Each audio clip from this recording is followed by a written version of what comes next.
Hello বন্ধুরা, কেমন আছো সবাই? আজকে মুর্শিদাবাদে আমাদের দ্বিতীয় দিন, তাই সকাল সকাল বেরিয়ে পড়লাম দর্শনীয় স্থানগুলোর উদ্দেশ্যে। অনেকগুলো দেখার জায়গা রয়েছে, একে একে সব তোমাদের সামনে তুলে ধরবো। প্রথমে চলে এসেছি তোপখানাতে। তোপখানা জায়গাটা বেশ আমাদের শুনশানি লেগেছে। এই জায়গাটা খুব একটা বেশি ভিড় হয় না। এখানে রয়েছে চৌহান ঘোষা বন্দুক।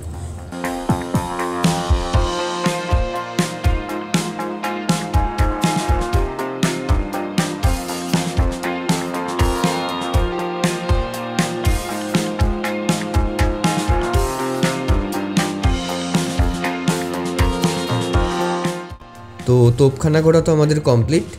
এবার আমাদের পরের গন্তব্য মুর্শিদাবাদের কাটরা মসজিদ।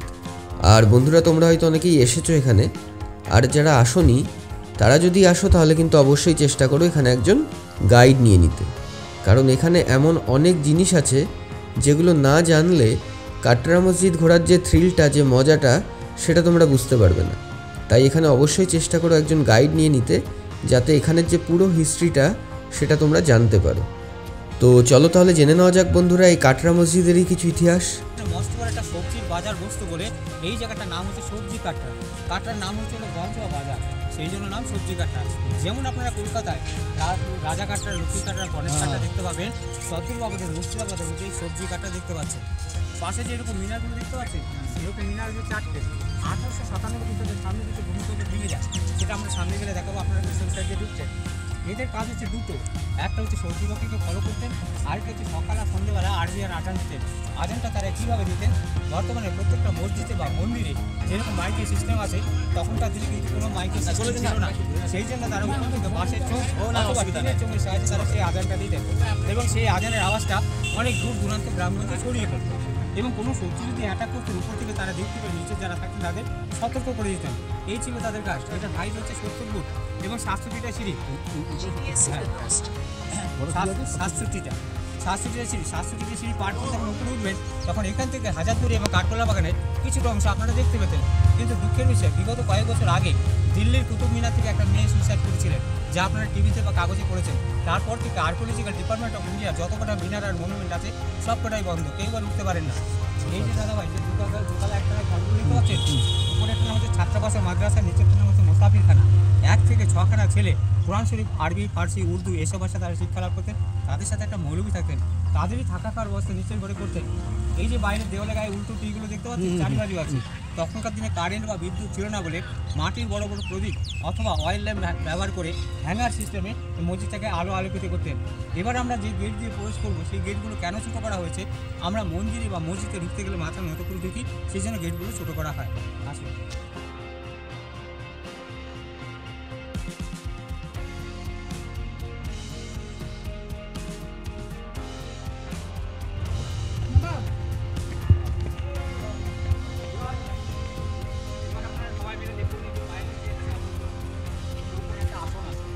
এরকম আসনে এক একটা লোক বসে নামাজ পড়তে, এরকম আসন কিন্তু হচ্ছে বিভিন্ন ডিজাইনের 2000।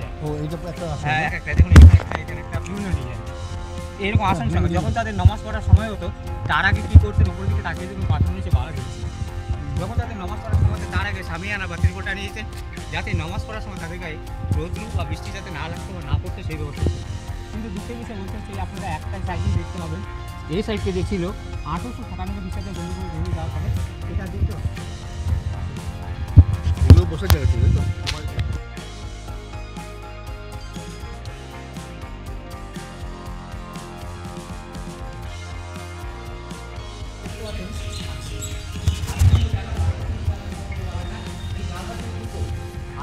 আপনারা একটু দাঁড়িয়ে দেখুন, মসজিদের দেখে আছে কিস করে আছে,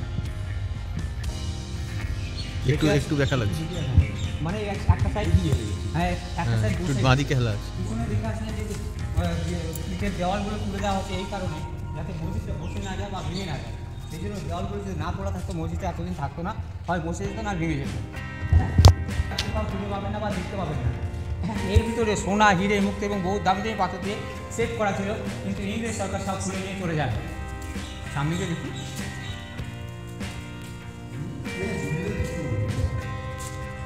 এবার জীবনী মুর্শিদ কুলি ছিলেন একটা দক্ষিণ ভারতের বুরহানপুরের এক হিন্দু ব্রাহ্মণ পরিবারের সন্তান।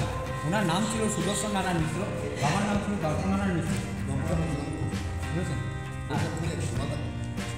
দর্পনারায়ণ মিশ্র যখন বাল্যকাল অবস্থা হয় তখন তাকে এক ইসমানের হাজি সাহেবের কাছে কৃতদাসীকে বিক্রি করে দেন। তার কোনো সন্তান ছিল না। সেই ইসমানে নিয়ে গিয়ে তাকে নিজের ছেলের মতো মানুষ করে মুসলিম নামে শিক্ষা দিয়ে তার নাম রাখেন মোহাম্মদ হাদি, এবং তাকে 18 বছর পর্যন্ত হিসাব করে তার শিক্ষা দিয়ে সেই হাজি সাহেব যখন মারা যান তার বংশধরীরা তাকে কৃতদাস মুক্ত করে তাকে আবার ভারতে পাঠিয়েছেন। ভারতে এসে তিনি কী করলেন, হায়দ্রাবাদে মোহাম্মদ আবদুল্লাহর কাছে সেই হিসাব করে কাজ করতে করতে তাকে সুনাম অর্জন করেছিলেন।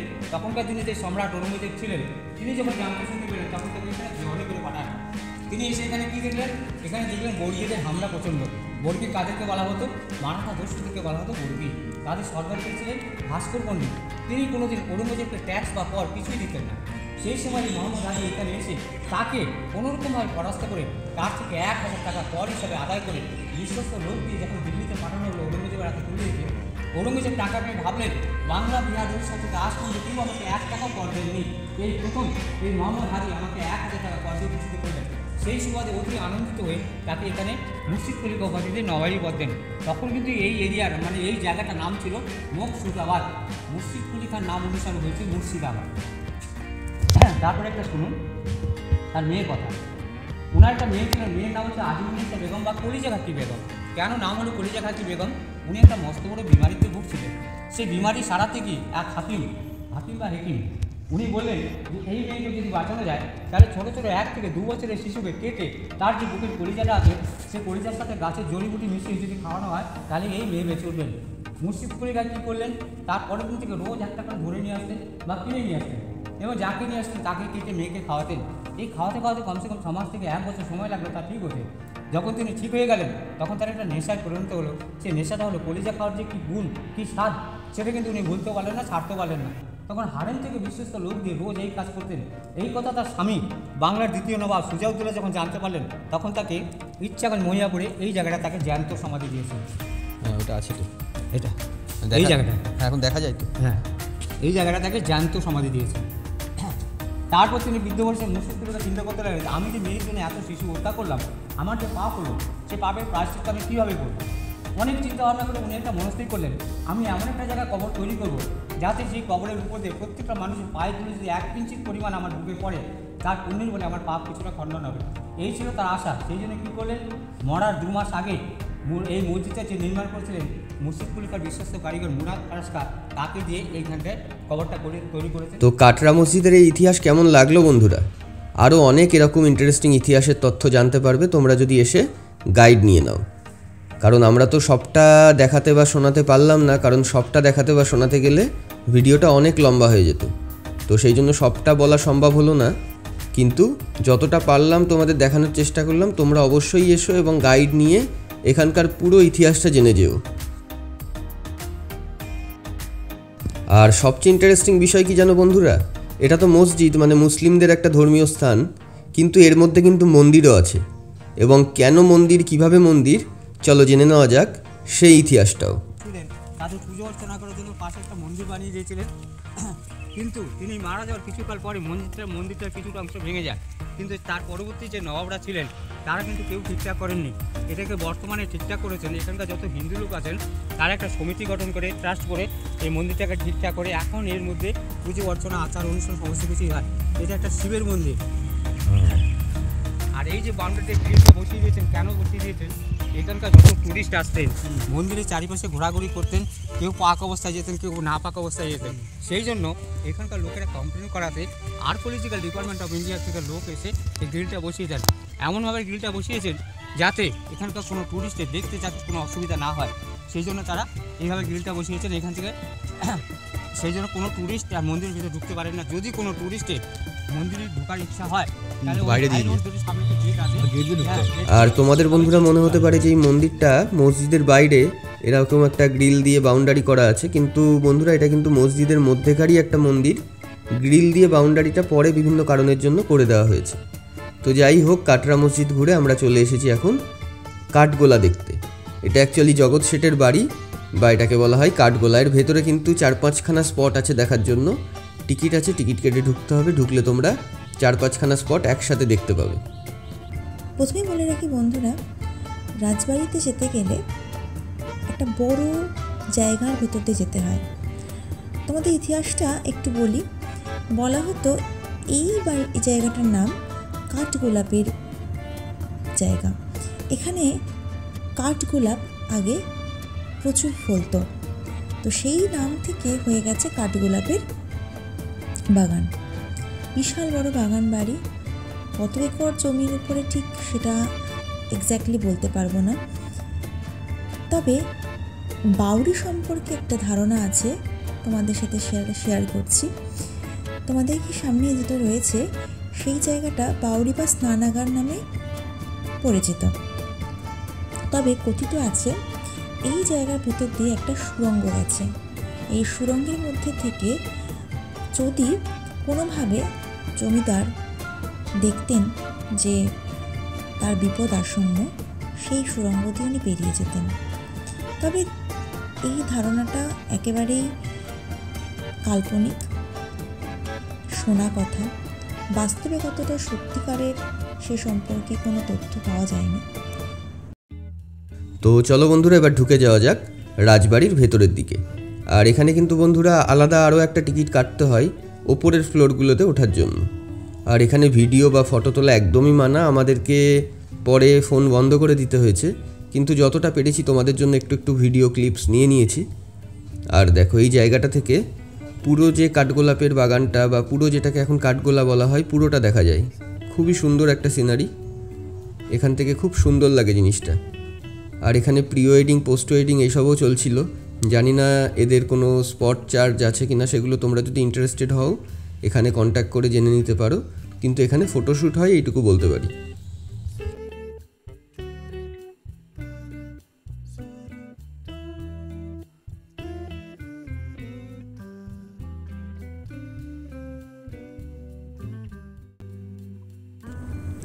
আমরা চলে এসেছি একদম ছাদের দিকে। ভাবো বন্ধুরা, একসময় জগৎসের এখানে ঘোরাফেরা করতো, আজকে আমরা ঘোরাফেরা করছি। যাই হোক, ছাদ থেকে নিচের ভিউটা তোমাদেরকে দেখিয়ে দিলাম। আর ভাবো ঠিক কত বড় ছাদ, এখন দেখাই যায় না।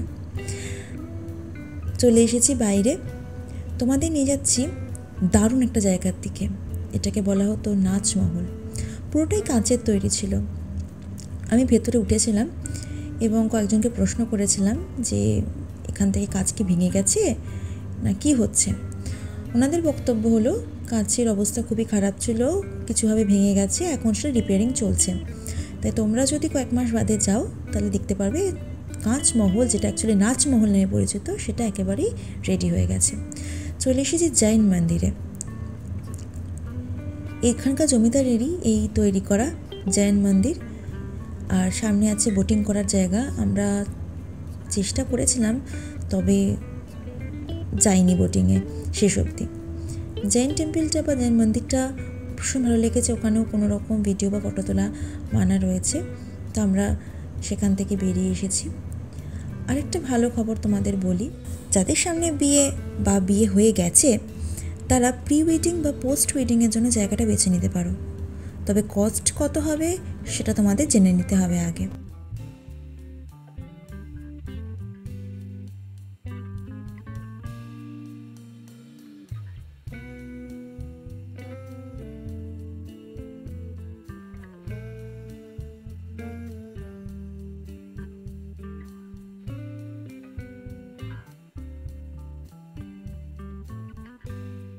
তো কাঠগোলা থেকে বন্ধুরা এবার আমরা চলে এসেছি মুর্শিদ কুলি খাঁয়ের মেয়ের সমাধি দেখতে।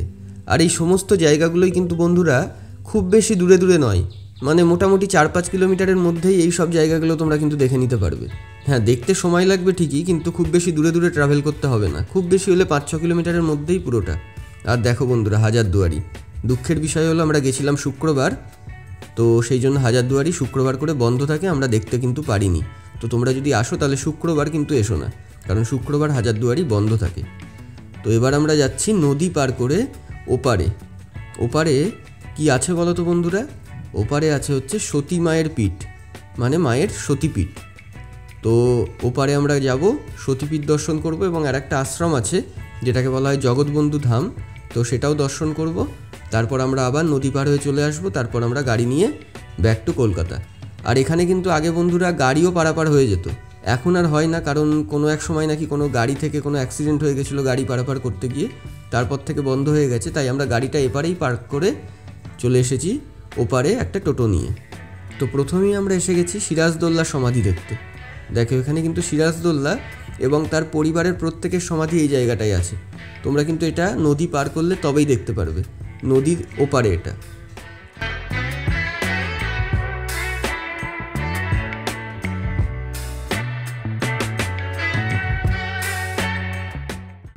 আর এখানেও কিন্তু বন্ধুরা চাইলে তোমরা গাইড নিতে পারো, কিন্তু আমরা নিইনি, কিন্তু তোমরা কিন্তু এখানেও চাইলে গাইড নিতে পারো। এখানেও কিন্তু প্রচুর কিছু জিনিস আছে যেগুলো জানার ঐতিহাসিক জিনিস। আর দেখো বন্ধুরা, এগুলো হচ্ছে প্রত্যেকটা সিরাজদৌল্লার পরিবারের বিভিন্ন সদস্যের সমাধি। আর ভেতরে একটা বড় সমাধি তোমরা দেখতে পাবে, সেটা হলো সিরাজদৌল্লা নিজের সমাধি। এগুলো হচ্ছে সব তার পরিবারের সদস্যদের সমাধি।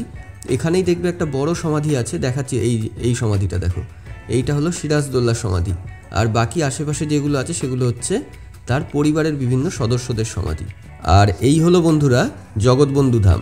এখানকার লোকেদের মধ্যে কিন্তু বন্ধুরা এই জায়গাটা খুবই পপুলার, খুবই জনপ্রিয়। আমরা হয়তো অনেকেই জানি না এর নাম, কিন্তু এখানকার লোকেদের মধ্যে কিন্তু এটা খুবই পপুলার। এবং তোমরা যদি চাও এখানে কিন্তু থাকতেও পারো, এখানে থাকার ব্যবস্থা, প্রসাদ খাওয়ার ব্যবস্থাও আছে। তোমরা এই মন্দির কর্তৃপক্ষের সাথে যোগাযোগ করে এখানে থাকতেও পারো এবং এখান থেকে প্রসাদও খেতে পারো।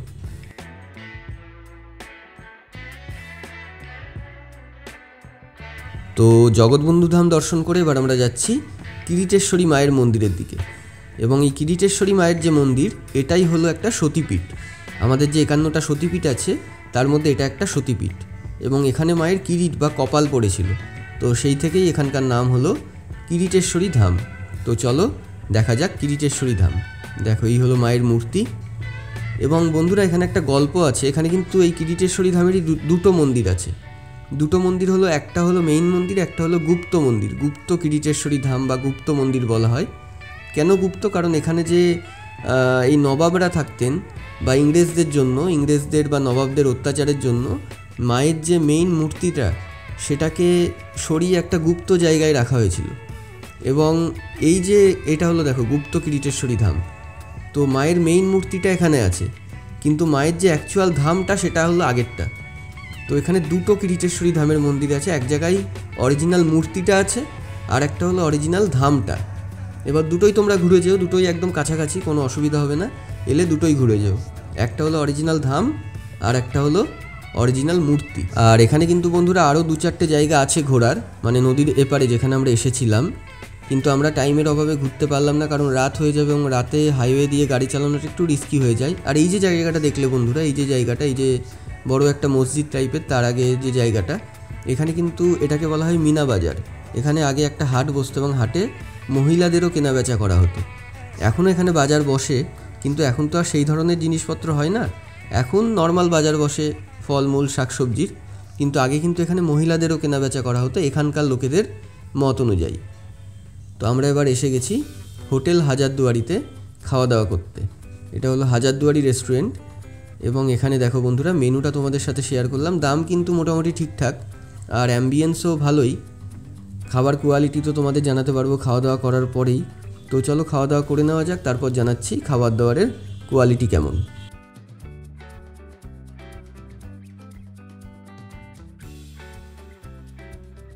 তো খাবার দাবার কিন্তু বন্ধুরা এখানে বেশ ভালোই, এবং আশেপাশের মধ্যে লোকাল লোকেদের মত অনুযায়ী এটাই মোটামুটি একটা পপুলার রেস্টুরেন্ট যেখানে ভালো খাবার দাবার পাওয়া যায়।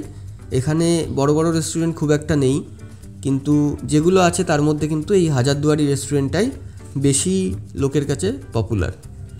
তো এবার আমরা তো বাড়ির দিকে যাচ্ছি, আর হয়েছিল কি আমরা একটু রাস্তা ভুল করে ফেলেছিলাম, তাই জন্য একটু লেট হয়ে গেছিলো। তো যাই হোক, লাস্ট অবধি আমরা সঠিকভাবে বাড়ি পৌঁছে গেছি। তো কেমন লাগলো ভিডিওটা অবশ্যই জানিও, আর ভালো লাগলে চ্যানেলটা সাবস্ক্রাইব আর ভিডিওটা লাইক করে দিও।